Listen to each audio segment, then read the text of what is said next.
Hello and greetings from Senora King. I'm just touching base very quickly because I wanted to thank you all for participating in our first Flipgrids. You guys did so well, and I just felt compelled to tell you how much I loved seeing those. They were just so fun. So thank you so much for doing those. I did put a poll up, and a lot of you responded that you're either cool either way with us continuing on with Flipgrids, or you want to stop them altogether. So I think we'll probably sprinkle them in here and there, but not so heavily. But thank you for your feedback. We love to have class communication.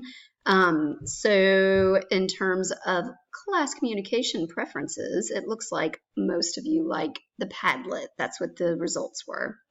So thanks for your feedback there. I want to say good luck tomorrow as you launch into learning, excuse me, I've lost my voice, Tenaire and Veneer. You've heard me talk with Tenaire a lot this year so far, so I think it's going to be very familiar, but you'll hear more from me in the screencast below. But thank you so much again for doing the Flipgrids. It was so wonderful seeing your faces. I really do appreciate it. I hope you have a wonderful day, and congrats on finishing your ER/IR quizzes and moving on and forward. Take care. Buenas noches.